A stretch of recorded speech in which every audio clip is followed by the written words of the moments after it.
Hey guys, ಎಲ್ಲರಿಗೂ ನಮಸ್ಕಾರ. ಇವತ್ತಿನ ಒಂದು ವಿಡಿಯೋದಲ್ಲಿ ತುಂಬಾ ಜನ ಬಂದು KCET ಬಗ್ಗೆ ಅಪ್ಡೇಟ್ ಕೇಳ್ತಿದ್ರೆ ಇವತ್ತಿನ ಒಂದು ವಿಡಿಯೋದಲ್ಲಿ ಕಂಪ್ಲೀಟ್ ಇನ್ಫಾರ್ಮೇಶನ್ ತಿಳಿಸ್ಕೊಡ್ತೀನಿ. ಇನ್ನ ಚಾನಲ್ಗೆ ಸಬ್ಸ್ಕ್ರೈಬ್ ಮಾಡ್ಕೊಂಡಿಲ್ಲ ಅಂದ್ರೆ ಸಬ್ಸ್ಕ್ರೈಬ್ ಮಾಡ್ಕೊಂಡು ಪಕ್ಕದಲ್ಲಿರುವಂತ ಒಂದು ಬೆಲ್ ಐಕಾನ್ ಕ್ಲಿಕ್ ಮಾಡೋದು ಮರೆಯಬೇಡಿ. ಸೊ ನಿನ್ನೆಯಿಂದನೂ ಕೂಡ ಕಾಲೇಜ್ ಯಾವಾಗ ಸ್ಟಾರ್ಟ್ ಆಗುತ್ತೆ ಅಂತ ಹೇಳ್ಬಿಟ್ಟು ತುಂಬಾ ಜನ ಕೇಳ್ತಿದ್ದೀರಾ. ನಾರ್ಮಲ್ ಆಗಿ KN ಅವರು ಅಪ್ಡೇಟ್ ಮಾಡಿರೋ ಪ್ರಕಾರ 17ನೇ ತಾರೀಕಿಂದ ಎಲ್ಲ ಕಾಲೇಜಸ್ ಕೂಡ ಸ್ಟಾರ್ಟ್ ಮಾಡ್ಕೋಬಹುದು ಅಂತ ಹೇಳ್ಬಿಟ್ಟು ಅಪ್ಡೇಟ್ ಕೊಟ್ಟಿದ್ದಾರೆ. ಯಾಕಂದ್ರೆ ಸಿಲೆಬಸ್ ಕೂಡ ಕವರ್ ಮಾಡಬೇಕು. ಯಾರೆಲ್ಲ ಫಸ್ಟ್ ರೌಂಡ್ ಅಲ್ಲಿ ಸೆಲೆಕ್ಷನ್ ಆಗಿರ್ತಾರೋ ಅವ್ರಿಗೂ ಕೂಡ ಡಿಲೇ ಆಗಬಾರ್ದು. ಬಟ್ ಆದ್ರೆ ಸೆಕೆಂಡ್ ರೌಂಡ್ ಅಲ್ಲೂ ಕೂಡ ಅವ್ರಿಗೂ ಕೂಡ ಡಿಲೇ ಆಗಬಾರ್ದು. ಅದಕ್ಕೋಸ್ಕರ ಏನ್ ಮಾಡ್ತಿದ್ದಾರೆ ಅಂದ್ರೆ ಇವಾಗ ಆಗಸ್ಟ್ ಮಿಡ್ ಅಲ್ಲಿ ಸ್ಟಾರ್ಟ್ ಮಾಡ್ತಿದ್ದಾರೆ ಅಂತಾನೆ ಹೇಳ್ಬೋದು. ಅವಾಗ ಸೆಕೆಂಡ್ ರೌಂಡ್ ನ ಒಂದು ಆಪ್ಷನ್ ಇಂಟರ್ವ್ಯೂ ಕೂಡ ಆಲ್ಮೋಸ್ಟ್ ಕಂಪ್ಲೀಟ್ ಆಗಿರುತ್ತೆ. ಸೊ ನಿಮ್ಗೆ ನೆಕ್ಸ್ಟ್ ಥರ್ಡ್ ವೀಕ್ ಅಷ್ಟೊತ್ತಿಗೆ ರಿಸಲ್ಟ್ ಬಂತು ಅಂತ ಹೇಳೋದಾದ್ರೆ ಅವ್ರ ಅಡ್ಮಿಷನ್ ಪ್ರೊಸೆಸ್ ಮತ್ತೆ ಸಿಲೆಬಸ್ ಕೂಡ ಆನ್ ಟೈಮ್ ಕವರ್ ಆಗುತ್ತೆ ಅಂತ ಹೇಳ್ಬಿಟ್ಟು KN ಅವರು ಒಂದು ಪ್ಲಾನ್ ಮಾಡ್ಕೊಂಡಿದ್ದಾರೆ ಅಂತಾನೆ ಹೇಳ್ಬೋದು. ಸೊ ಕೆಲವೊಂದು ಕಾಲೇಜಸ್ ಬಂದ್ಬಿಟ್ಟು ಇವಾಗಲೇ ಸ್ಟಾರ್ಟ್ ಆಗೋಗ್ಬಿಟ್ಟಿದೆ. ಸೊ ಹಂಗಾಗಿ ನಮ್ಗೆ ಇವಾಗ ಸೆಕೆಂಡ್ ರೌಂಡ್ ಅಲ್ಲಿ ಚಾಯ್ಸ್ 2 ಮತ್ತೆ ಚಾಯ್ಸ್ 3 ಕ್ಲಿಕ್ ಮಾಡ್ಕೊಂಡಿರುವಂತ ಒಂದು ವಿದ್ಯಾರ್ಥಿಗಳಿಗೆ ಹೇಳ್ತಿರುವಂತದ್ದು ಬ್ರೋ ಕಾಲೇಜಸ್ ಸ್ಟಾರ್ಟ್ ಆಗ್ಬಿಡುತ್ತಾ ಅಂತ ಹೇಳ್ಬಿಟ್ಟು. ಸೊ ಸಿಲೆಬಸ್ ಕಂಪ್ಲೀಟ್ ಮಾಡೋಕ್ಕಾಗುತ್ತಾ, ನಾವು ಹೋಗೋ ಟೈಮ್ನಲ್ಲಿ ಸಿಲೆಬಸ್ ಕಂಪ್ಲೀಟ್ ಆಗಿಬಿಟ್ಟಿದ್ರೆ ಏನ್ ಮಾಡೋದು ಅಂತ ಹೇಳ್ಬಿಟ್ಟು ಇನ್ನ ಇದಂದ್ರೆ ರೌಂಡ್ 3 ನಲ್ಲಿ ಹೋಗೋರ್ಗೆ ಸಿಲೆಬಸ್ ಅಂತೂ ಆಲ್ಮೋಸ್ಟ್ ಒಂದು 5-6 ಕಂಪ್ಲೀಟ್ ಆಗ್ಬಿಟ್ಟಿರುತ್ತೆ. ಅದು ಚಾಪ್ಟರ್ಸ್ಗಳು 5-6 ಕಂಪ್ಲೀಟ್ ಆಗ್ಬಿಟ್ಟಿರುತ್ತೆ ಒಂದೊಂದು ಸಬ್ಜೆಕ್ಟ್ ಅಲ್ಲಿ. ಸೊ ಹಂಗಾಗಿನೇ 2 ಮಂತ್ಸ್ ಗ್ಯಾಪ್ ಅಲ್ಲಿ ಬೇಗ ಕಂಪ್ಲೀಟ್ ಮಾಡ್ಬಿಡ್ತಾರೆ.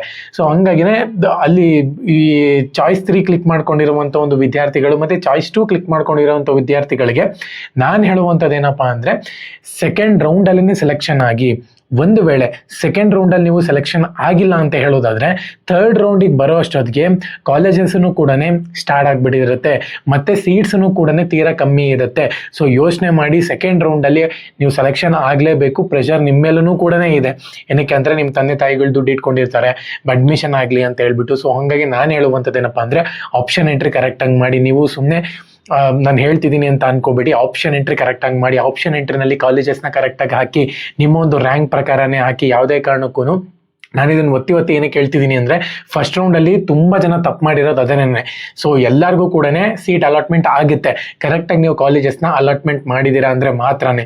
ಒಂದು ವೇಳೆ ನೀವು ಕಟ್ ಆಫ್ ಜಾಸ್ತಿ ಇರುವಂಥ ಒಂದು ಕಾಲೇಜ್ ಹಾಕ್ಬಿಡೋದು, ಕಟ್ ಆಫ್ ಕಮ್ಮಿ ಇರುವಂಥ ಒಂದು ಕಾಲೇಜ್ ಹಾಕಿದ್ರೂ ಕೂಡ ಸೆಲೆಕ್ಷನ್ ಆಗುತ್ತೆ. ಬಟ್ ಕಟ್ ಆಫ್ ಜಾಸ್ತಿ ಇರುವಂಥ ಒಂದು ಕಾಲೇಜಸ್ನ ಹಾಕ್ಬಿಡೋದು. ಸೊ ಈ ಥರ ಮಾಡೋಕ್ಕೆ ಹೋಗ್ಬಿಡಿ. ನಿಮ್ಮ ಒಂದು ರ್ಯಾಂಕ್ ಪ್ರಕಾರವಾಗಿ ಕರೆಕ್ಟಾಗಿ ಸೂಟಬಲ್ ಆಗಿರುವಂಥ ಒಂದು ಕಾಲೇಜಸ್ ಹಾಕಿ. 5 ಕಾಲೇಜಲ್ಲಿ 1 ಕಾಲೇಜ್ ಆದರೂ ಇಷ್ಟ ಆಗುತ್ತೆ ನಿಮಗೆ. ಸೊ ಆ ಥರದಲ್ಲಿ ಏನಕ್ಕಪ್ಪ ಅಂದ್ರೆ ನೀವು ಏನೋ ಕಾಲೇಜಸ್ನ ಆ್ಯಡ್ ಮಾಡ್ಬೇಕಾದ್ರೆ ಅಲ್ಲೋಗಿ ಒಂದ್ಸತಿ ಓರಿಯೆಂಟೇಷನ್ ಅನ್ನ ಕೇಳಿ, ಕಾಲೇಜ್ ಹೆಂಗಿದೆ ನೋಡ್ಕೊಂಬನ್ನಿ, ಅಲ್ಲಿರೋಂಥ ವಾತಾವರಣ ಎನ್ವಿರಾನ್ಮೆಂಟ್ ಎಲ್ಲ ಇಷ್ಟ ಆಗಬೇಕಾಗಿದೆ. ಸೊ ಅವನ್ನೆಲ್ಲ ಕೂಡ ನೋಡ್ಕೊಂಬಂದು ಟೀಚಿಂಗ್ ಎಲ್ಲನೂ ಎಷ್ಟು ಇಂಪಾರ್ಟೆಂಟು, ಸೊ ಅವೆಲ್ಲನೂ ಕೂಡ ಗೊತ್ತಿದೆ ಅಲ್ವಾ ನಿಮಗೆ. ಅವನ್ನೆಲ್ಲ ಒಂದ್ಸತಿ ಕಾಲೇಜ್ ವಿಸಿಟ್ ಮಾಡ್ಕೊಂಬನ್ನಿ. ಒಂದು 2-3 ಕಾಲೇಜ್ಗೆ ನಿಮ್ಗೆ ಯಾವ ಕಾಲೇಜ್ ಇಷ್ಟ ಆಗುತ್ತೋ ಆ ಕಾಲೇಜ್ ಮಾತ್ರ ಹಾಕಿ. ಮಲ್ಟಿಪಲ್ ಕಾಲೇಜಸ್ನ ಹಾಕಬಹುದು. ಇಲ್ಲಾಂದ್ರೆ ಯೂಟ್ಯೂಬ್ನಲ್ಲಿ ರಿವ್ಯೂಸ್ ಕೇಳಿ.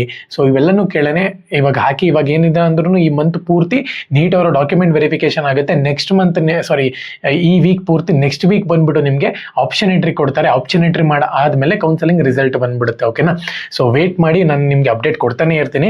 ಸಬ್ಸ್ಕ್ರೈಬ್ ಮಾಡ್ಕೊಳ್ಳಿ. ನಾನು ನಿಮಗೆ ರಿಕ್ವೆಸ್ಟ್ ಮಾಡುವಂಥದ್ದು ಏನಪ್ಪಾ ಅಂದ್ರೆ ಆಪ್ಷನ್ ಎಂಟ್ರಿ ಕರೆಕ್ಟಾಗಿ ಮಾಡಿ ಅಷ್ಟೇ, ಇನ್ನೇನು ಇಲ್ಲ. ಏನಕ್ಕಂದ್ರೆ ಕಟ್ ಆಫ್ ಕೂಡ ವೇರಿಯೇಷನ್ ಆಗ್ತಿರೋದ್ರಿಂದ ನೀವು ಆಪ್ಷನ್ ಎಂಟ್ರಿ ಕರೆಕ್ಟಾಗಿ ಮಾಡಿದ್ರೆ ಮಾತ್ರನೇ ಆಗೋದು. ಹಂಗಾಗಿದೆ ಪ್ರತಿಯೊಬ್ಬರು ಕೂಡ ಸಬ್ಸ್ಕ್ರೈಬ್ ಮಾಡ್ಕೊಂಡು ಬೆಲ್ ಐಕಾನ್ ಕ್ಲಿಕ್ ಮಾಡೋದು ಮರಿಬೇಡಿ. ಜೈ ಹಿಂದ್, ವಂದೇ ಮಾತರಂ.